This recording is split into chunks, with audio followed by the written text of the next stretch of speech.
Halo guys, kita hari ini akan review sensor-sensor dan kegunaannya. Yang pertama ini MAF Airflow Meter. Posisinya ini berada di case filter ya, sesudah filter udara. Ini fungsinya mendeteksi aliran udara yang masuk ke intake manifold, yang masuk ke throttle body baru intake manifold. Besar kecil udara yang masuk akan berpengaruh pada putaran potensio. Ini fungsinya itu seperti potensio putaran, misalkan diputar potensionya, tegangan pun akan berubah yang dikirim ke ECU. Yang kedua ini TPS. Fungsinya itu mendeteksi sudut pembukaan katup throttle body atau butterfly, yang nantinya akan mengeluarkan tegangan yang bervariasi dari 0 sampai bermacam-macam. Tegangan presi ini untuk dikirimkan ke ECU, yang selanjutnya akan dikirimkan tegangannya ke sensor-sensor yang lain. ISC ini otomatis akan mengatur RPM-nya mesin mobil, engine pada saat AC on atau off. Ya, ini selanjutnya sensor MAP. Sensor MAP ini manifold absolute pressure atau tekanan udara yang masuk. Ini fungsinya mendeteksi atau mengukur volume udara yang masuk berdasarkan kevakuman yang terjadi dalam intake manifold. Cara kerja MAP sensor ini akan mengubah tekanan udara dari dalam intake manifold menjadi nilai tegangan listrik. Ketika terjadi perubahan tegangan listrik yang dibuat MAP sensor, maka ECU akan menganggap bahwa terjadi perubahan tekanan pada intake manifold. Selanjutnya adalah aktuator idle speed control.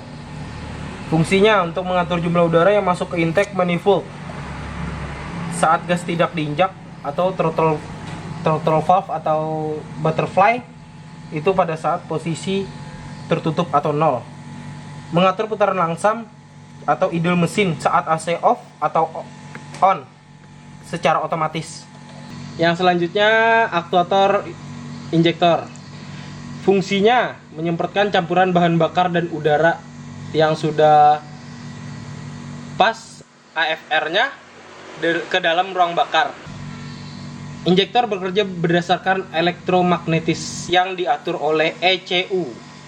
Bahan bakar disemprotkan dengan sangat halus atau berembun.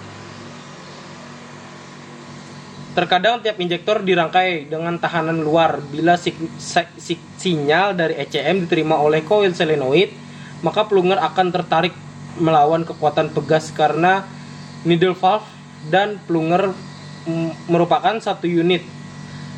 Valver juga akan tertarik dari dudukan dan bensin akan disemprotkan selama katup terbuka. Katup terbuka, pengaturan banyak sedikitnya bensin yang disemprotkan sesuai dengan lamanya sinyal dari ECM, lamanya katup terbuka, katup dari throttle body, karena langkah needle valve tetap. Yang selanjutnya ini knock sensor. Fungsinya mendeteksi atau mensensor jika terjadi knocking atau getaran pada mesin. Cara kerjanya, ketika mesin mengalami ketukan atau knocking, maka knock sensor akan mendeteksinya. Kemudian knock sensor akan mengirimkan data ke ECU atau sinyal bahwa telah terjadi knocking pada mesin. Ketika ECU menerima data dari knocking sensor, maka ECU akan memerintahkan pengapian untuk dimundurkan beberapa derajat sampai tidak terjadinya lagi knocking. Setelah knocking hilang, maka knocking sensor akan mendeteksi bahwa tidak ada lagi getaran atau knocking pada mesin, dan kemudian knocking sensor akan mengirimkan data sinyal ke ECU. Yang selanjutnya adalah sensor O2 atau oksigen sensor.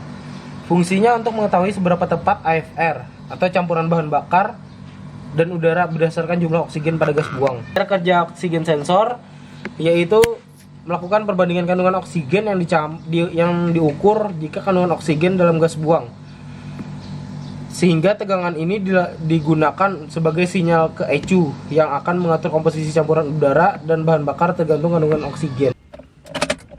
Yang selanjutnya adalah ini, check engine atau lampu mil.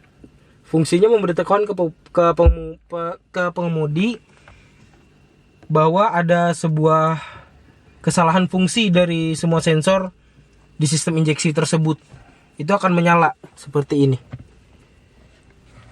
Lampu check engine berada pada dashboard kendaraan, dan apabila terjadi malfunction, pada sistem injeksi, maka lampu cek engine akan menyala untuk memberitahukan ke pengemudi agar bisa mengecek pada sensor-sensor mobil. Jadi itulah nama-nama sensor atau fungsi-fungsi sensor.